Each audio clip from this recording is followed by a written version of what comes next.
Fear and competition can be your best friend. Season 3 of the Little Bricks podcast is back. We've got some amazing guests. Can't wait for you to see them. We're going to be speaking mental health, addiction, recovery, sales, business, sports, all sorts of topics. Distraction kills dreams. With the people you spend time with, you will become. Tough times don't ever last, but tough people do. I cannot wait to share it with you.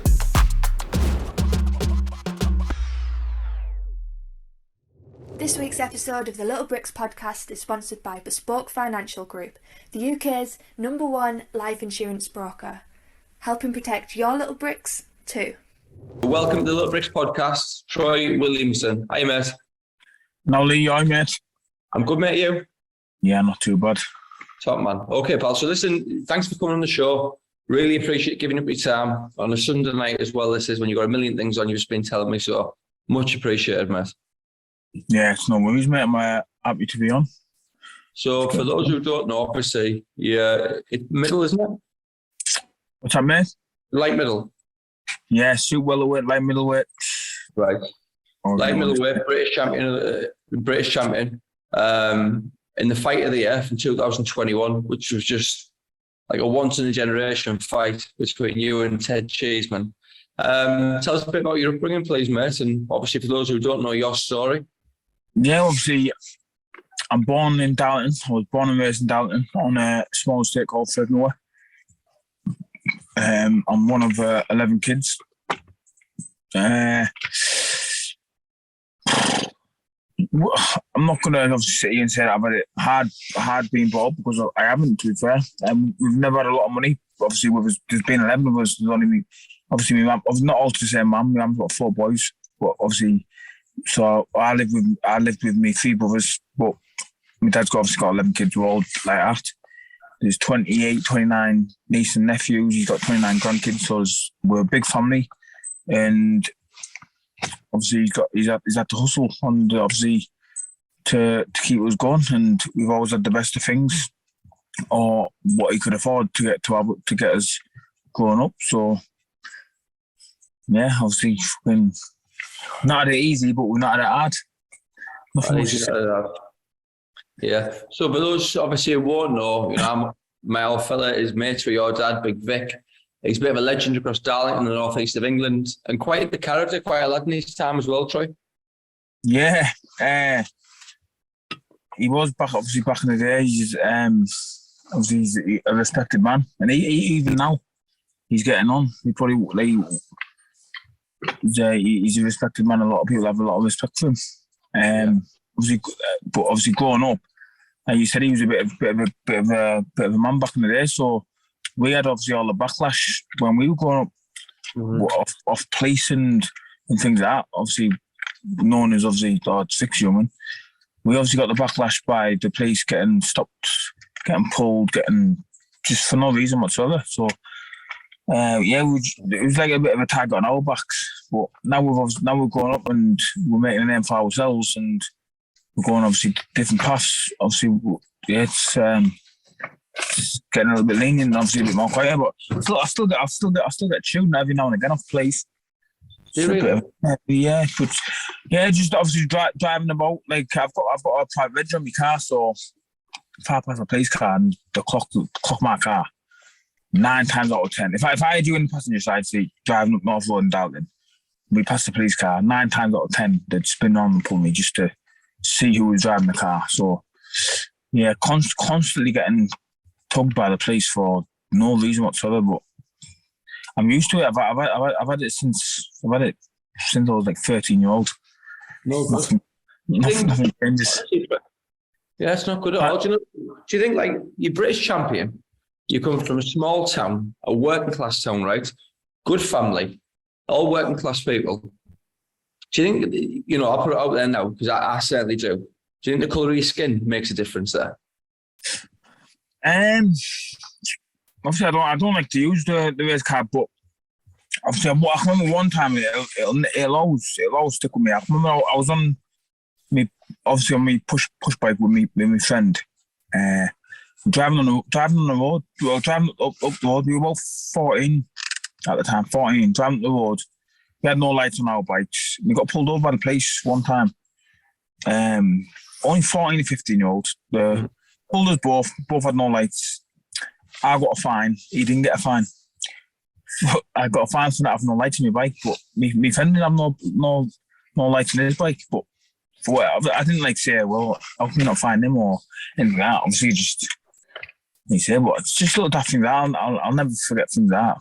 I also got pulled before for a random drug search because the police officer that he seen me smoking cannabis when he drove past me. But how can you, if you seen somebody smoke, how do you know they're smoking cannabis? Or I wasn't smoking at all. They pulled me over in the middle of the busiest road in Dalton, Yarm Road, to do a drug search on the car, search the full car, strip search me and my brother. Didn't find nothing apart from probably a pack of chewing gum. That was just like you said, mad. There's been lazy. I could go into there's loads and loads of times where they've done loads of stupid things, but point is going because there's been loads, man. Yeah, well, place aside, Troy, growing up in a small working class town, and you only grew up in the 90s, right? Given your age, is that right? In the 90s. Yeah. Was there much racism? I mean, speaking from Middlesbrough, and we used to play like Darlington Spare lads and Mad and the other friends. There was certainly not many like mixed race or black lads across Middlesbrough. So I always wonder, like, was there much racism then?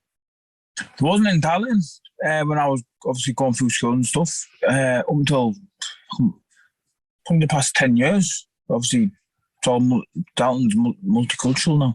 Yeah. There's Chinese, Asian, Polish, a lot of Eastern European, black, white. It's a lot of everybody now, but obviously when I was in school, I think I was the only black kid in school. Did you face any challenges because of that? Yeah, year 7 until I started having to put my hands up and stick up for myself. But I was always quiet in school. I was never like, what's the word? I was never like, I was not really confident in school. I was dead quiet. So people used to take me quiet must have been taking me quietness for a weakness. Yeah. Like you say, try to bully me in that, but until I put my hand up and started sticking up for myself, it all stopped. Yeah. Did you said about your own man Vic there, obviously being quite a lad in his time, well respected as well by many, a nice man from what I know of him, a lovely man. The backlash that you faced there, did you ever get any like physical altercations or verbal altercations because of some of your father memories? Yeah. I don't know if it would have been because of my father. Well, I don't know if it would have been because of my dad, but I did. Yeah, I remember I got struck up by a bloke before. And 11, 12-year-old. So I was looking at his motorbike on the front.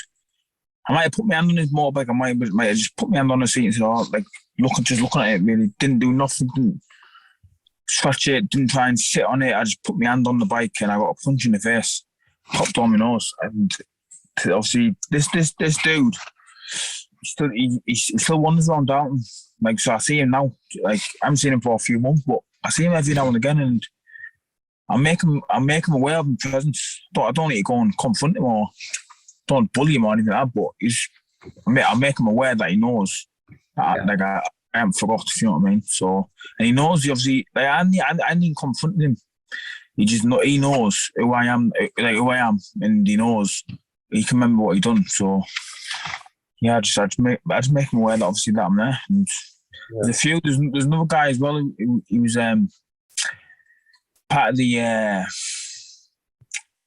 BNP, and when I was younger, he was like he wasn't bothered to tell you, because I remember I was in the town centre with my brother.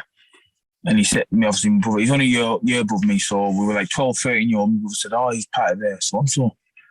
I was like, nah, he's in. He was like, yes, ask him. As kids, I was like, obviously, I asked him. I said to the mate, hello, mate, are you part of so-and-so? I can't remember. I can't remember what it was called anyways, little races group in Dalton. I asked the bloke, and he just said, yes, why? And I was like, I was a bit took back, just walked off anyway. Cut a long story short, I was sat down on the bench in the town, me and my brother, and he come over, he told us to get up and move, calling me nigger this, nigger that. So obviously me and my brother got up, fucking like shouting ourselves, walking off, there was two police officers come walking down high road. Like, then they were hit. They could either playing his game, calling us. We're only kids. We're only 12, 13. He was shouting black this, black that, nigger this, nigger that. Fully grown dude in his little in his double denims. And the police officer just told him to just walk on. Didn't do nothing. Just told him to walk on. So for ages, like, I was only a kid. For ages, I was having nightmares for ages, man. It's mad. So I was like, every night for about 3 months, I had the exact same dream every night, and it was like I remember back, like, my mum had a dream book, and we can read, like, there's a dream book, so if you can, whatever you're dreaming, it tells you what it means, sort of thing. Yeah. So, anyways, the dream that I was dreaming was in this book, and my dream was he was coming. It's funny. He was knocking at my door, coming to my house. He pulled me out of bed, pulled me down the street, and like try to kill me. He was trying to kill me in my dream. It was like a nightmare I was having. But I was in school, 13-year-old. I was having this dream, and I mean, every night for about 3 months, I just thought, I need to see this dude and say something to him to stop this dream stopping. But didn't see him for, like you said, didn't see him for years, man. And then my brother passed his test when he was 17. I was 16. And I started having a dream again. It was weird. Like, for about 3 years, didn't have no dreams. Then started having this dream again. The dream was like vivid, like, it was just totally realistic. I was having it for months, every single night. I was all 16 at this time. So we were driving through the town centre, and I seen the guy who I had a dream about, who was calling us all his racist names, like 3 years ago. So I said to my brother, stop the car. And he was like, what's happening? He stopped the car. I jumped out the car. I went to confront him. I grabbed hold of him outside the post office in the town centre. I just stood in front of him, and I just said, can you remember me? And he knew, like, I could see his face. He's all the colour in his face. And he was like, go. I said, can you remember me? He was like, no. I said, you can't remember me from High Road a couple of years ago, calling me this, calling me that. He was like, no. I said, I don't mean you have a little walk down to the cemetery now, we can sort this out. And he was like, I don't know what you mean, I'm sorry, but I was just saying sorry for a reason. And since that day, since I confronted him that day, I never had a dream ever again. Like, it's, God, it was mental. But I see him like every other weekend, just in the town. But now it's just like you say, I just walk past him. I just walk past him. I don't even say nothing to him. Don't confront him. Don't. I just walk past him. It's just like you say, I'm an adult now. It was obviously when he said this, it would have been 17 years ago. Yeah. There's a couple of things to take from that from me, Troy. I mean, first of all, like, fuck him and fuck them police. Just vile. You're a British champion, right? You're a professional fighter. You get good and bad everywhere. Obviously, I know good police officers, but I also know some fucking piece of shit police officers. Yes, so, it is good and bad everywhere, in all races, in all walks of life. But I think some police officers, just because they've got a uniform on, they think they can bully you, and they think they can talk to you like you're a dog. But like, again, obviously, there is some that bang on. Absolutely. But I mean, you think there, how much integrity and honour you've got there. You faced it like a man. You had a conversation with him, and you took it no further. But you could have absolutely been British champion, a trained athlete, a fighter, a professional fighter, the best in Britain, an absolutely stacked weight class as well. You chose to take the higher ground and walk away. And second of all, how many people do you think who suffer hate and discrimination, whether it be for race, sex, sexuality, gender, hair colour, religion, whatever it may be, suffer bullying and hate like that, but never get that opportunity or the courage to stand up to someone and continue to have them nightmares for the rest of their lives? And what ramifications them nightmares have, because that nightmare could turn into real resentment and hate, and they could end up acting out and being a fucking bully themselves. Do you know what I mean, Troy? And it's fucking vile. Like, any form of bullying or discrimination is just wrong at every level. Disgusting. Yeah, definitely. Again, like, if you're getting, you got to speak out and stand up for yourself. You don't need to go and grab hold to and smash their head in, or go and do this or do that. it's once you open your mouth, it just relieves everything.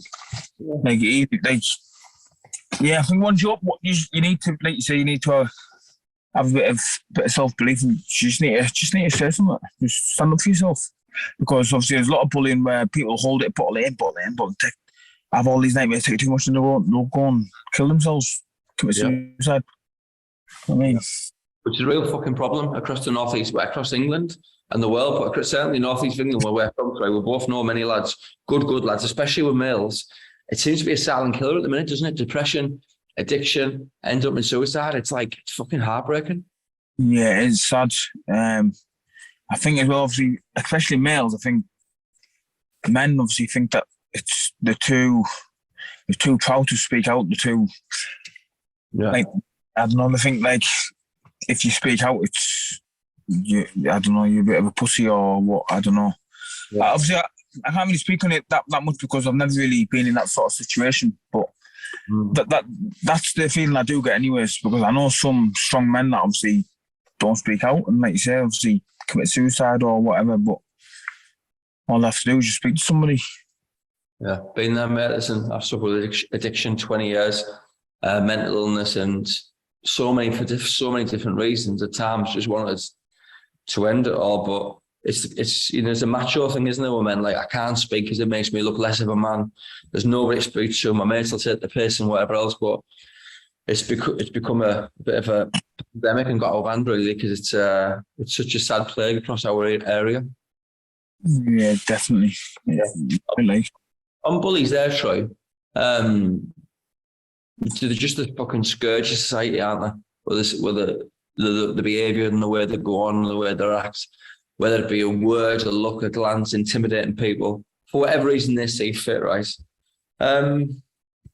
What's the best way to deal with a bully, do you think, for anybody listening who's struggling with somebody, whether they're an adult or child, they might have someone in life? What's the best way to deal with a bully?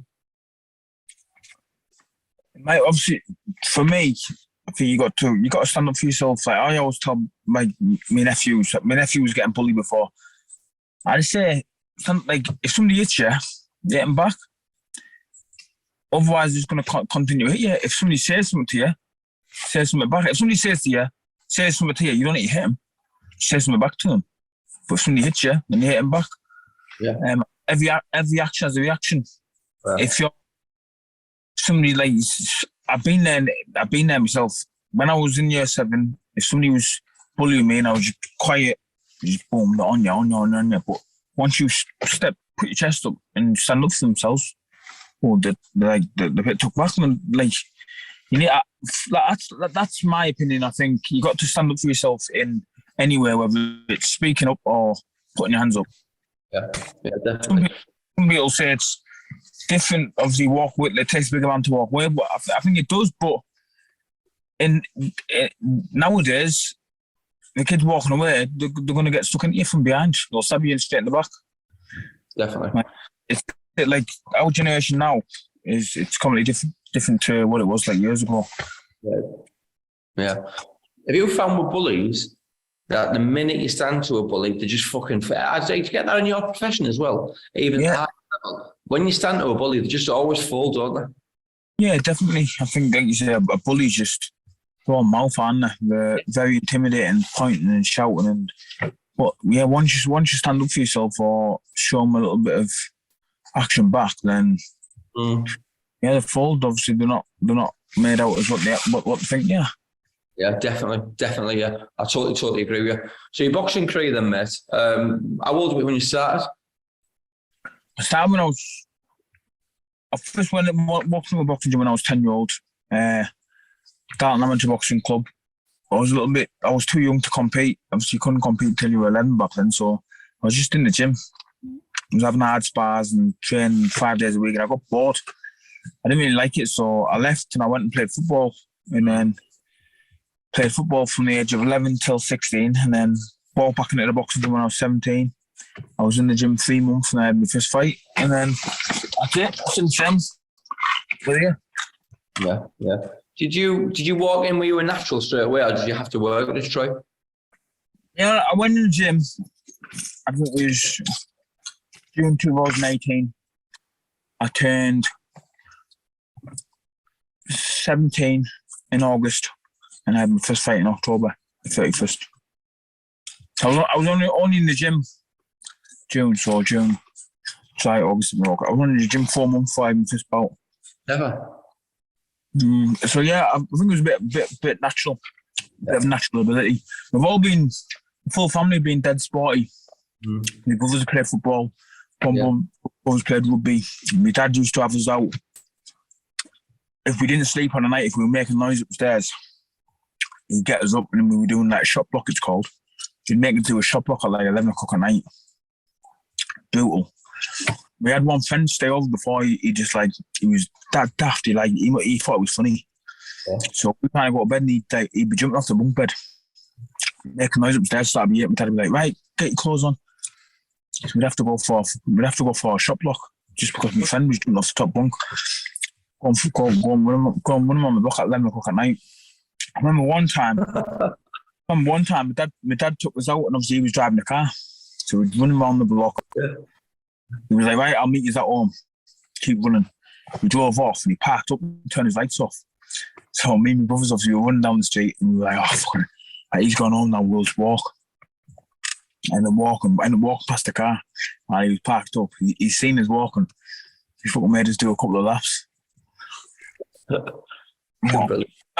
think that's got us to where we are now, obviously. Yeah. Just like you said, obviously, drilled, like discipline? Yeah, discipline. Like you said, discipline us. Fucking, at the time, I thought it was fucking, I don't know why we out winning now, like 12-year-old, why we out winning at night? I skilled them on, but we out winning them for night, but again, like, yeah, discipline. We got told to go to bed. If we didn't go to bed, we were running. So when we got told to go to bed, we were going to bed. Otherwise, we were running. So it was good. It was good. It was good in a sense. Yeah. And family's important to you, Troy, isn't it? Yeah, therefore, I love spending time with family. To be fair, obviously, because when I'm in camp and all I do is just train, sleep, eat, go to bed, walk my dogs. Don't have time to see me, my nephews and my nieces and stuff, but yeah, obviously when I do get a chance to see them, then I love spending time with my friends and family. Yeah, you seem like a brilliant brother and brilliant uncle, mate. I see you all the time with the kids, and fair play to you, pal. It's important. Family says a lot, man. Yeah, definitely, mate. We've got a big family and we're all well connected. So it's nice. Yes, mate. A good family too. So you started fighting, then you went into the JB squad, and it was a very famous and renowned JB squad because you had in that squad. You tell us who was in the squad, Troy. When I was there, there was obviously all ex-Olympians. There was Josh Boatsy, Cordine there, Tasha Jonas, Fowler, Lonzo Coley, Mamd Ali, Anthony Joshua was up there. You've seen all the pros come in, sparring. Yeah. It was good. Obviously, it was a great atmosphere. It was great to be around guys that are on the same path as you. Obviously, all destined for greatness, and you just obviously look at the team that I was part of, and look what they've gone on to do. It's unbelievable. Yeah, it was unbelievable. What a squad. What's Anthony Joshua like? Yeah, he sounds, he's just like having a bit of crack with like me and you now. Like when I was sat up there in the flats playing Xbox or whatever, he's just doesn't matter. Like he says, he was on top of the world and like he's a superstar, but he's just having a bit of crack with him, just like talking to my mate.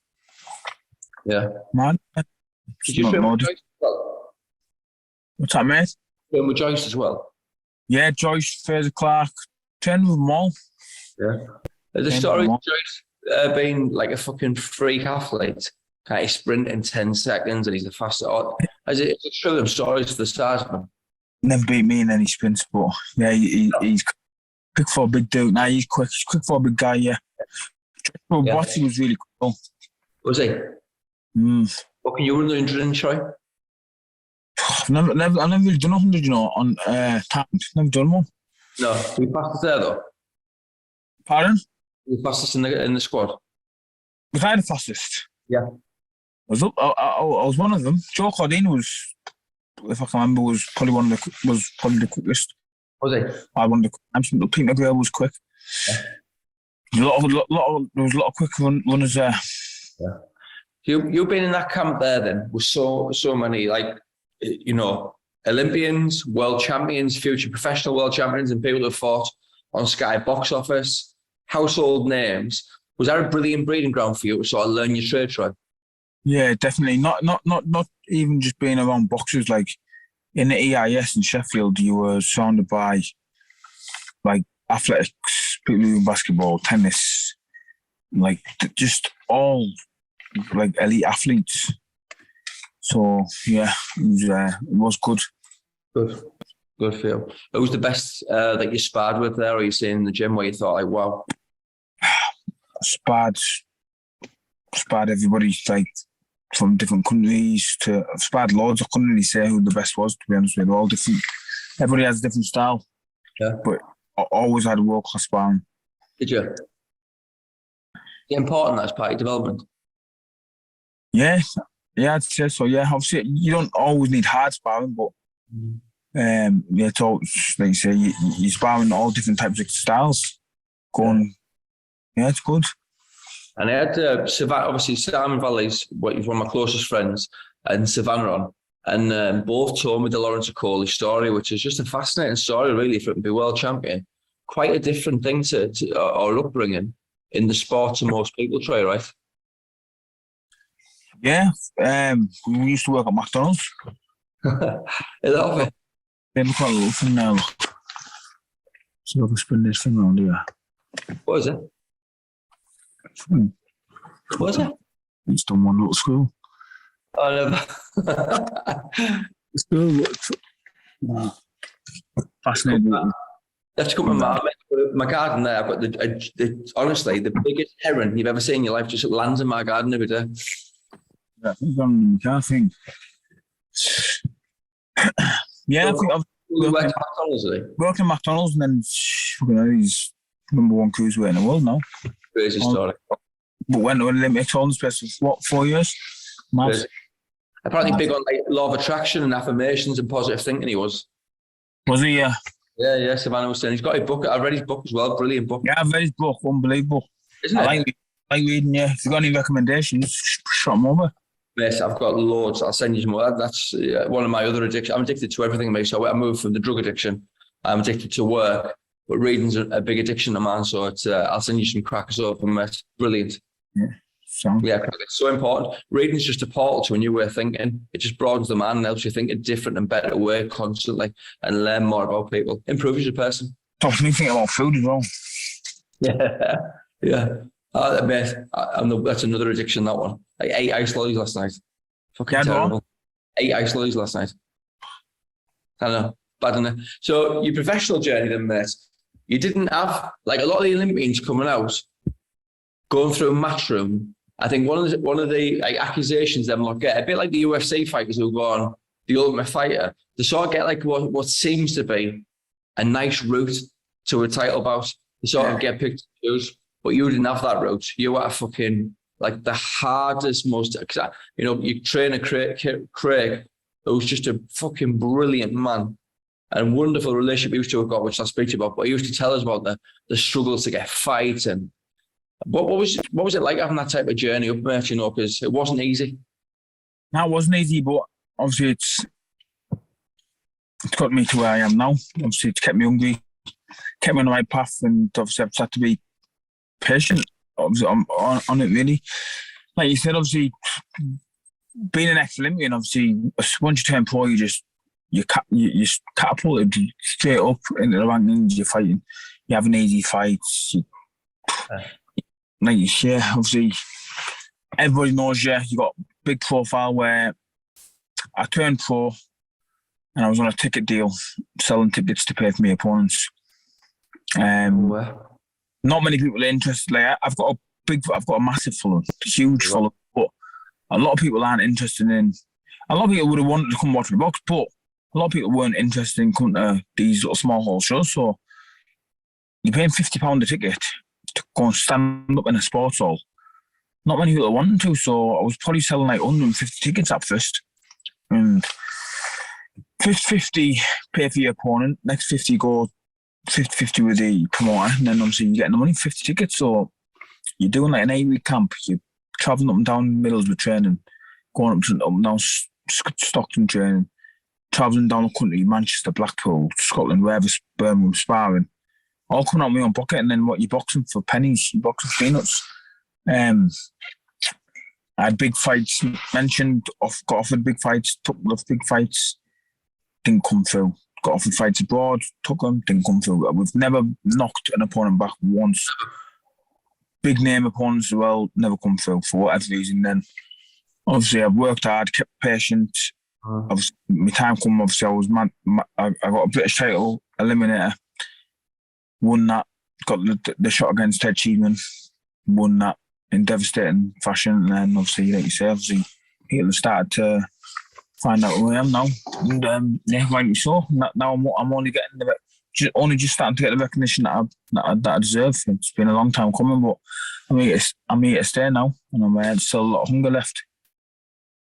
When you talk about fighting for peanuts, Troy, if it's a no, mate, please just tell me to piss off. What is peanuts then for people watching a professional fighter? Because these fights will be on television.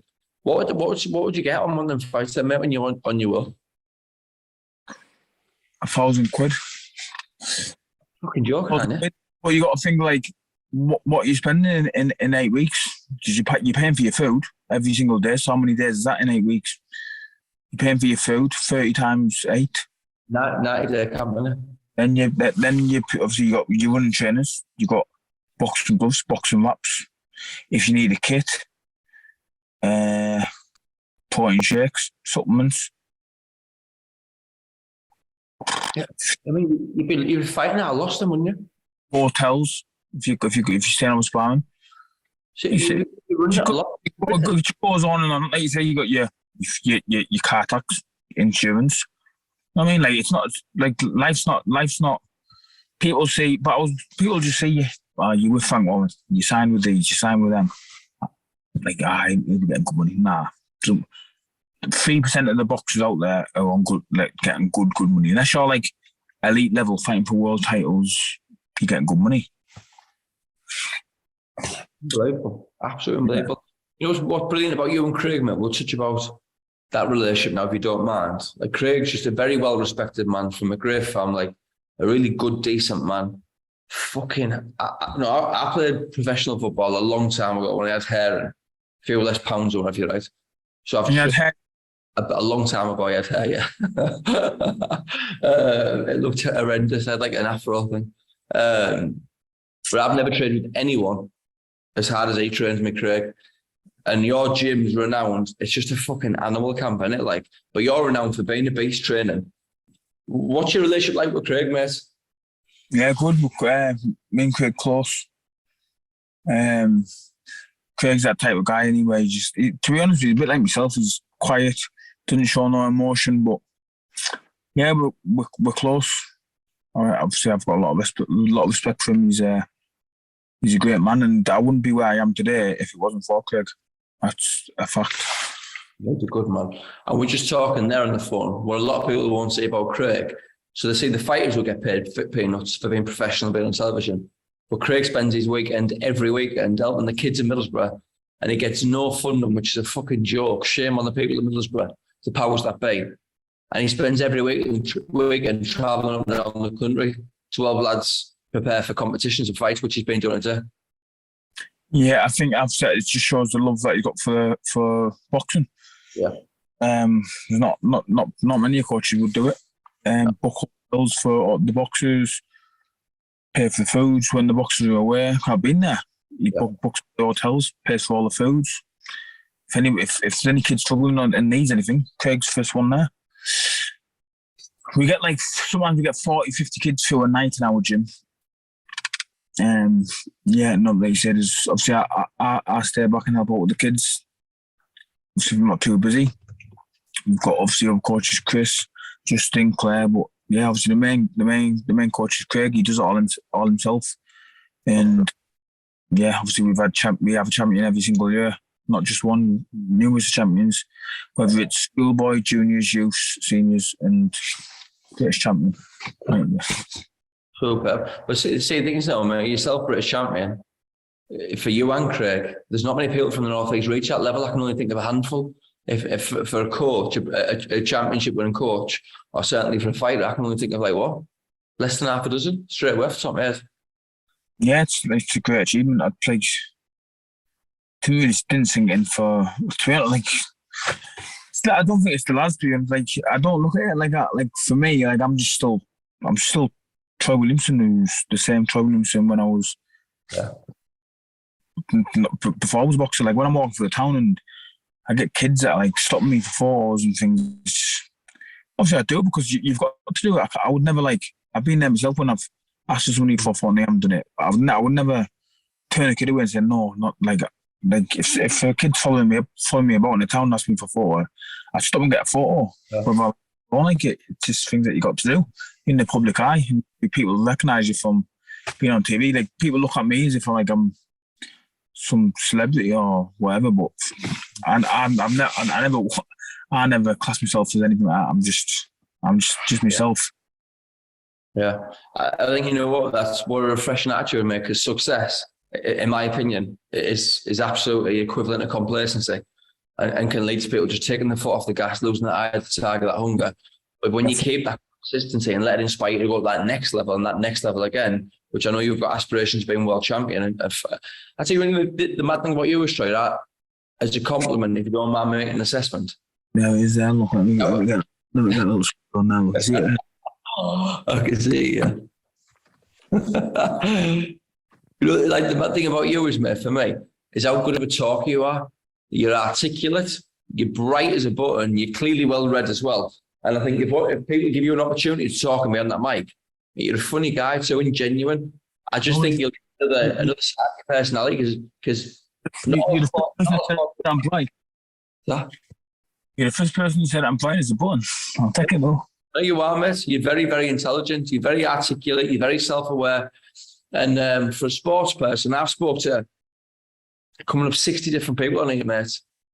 You can hold a conversation and you're very interesting as well, mate. I'd fucking love to talk to you again. Fair play, you pal, and once people give you that opportunity. I could speak to you I could do an hour, but like you say, obviously I've got to get back, have a little, I've got 5 minute shower, I've got to feed my dog, I haven't even fed my dogs yet, feed my dog, get changed, fly it down, go for some food. Otherwise, I could be on for an hour and I could keep the conversation going. There's plenty more to say.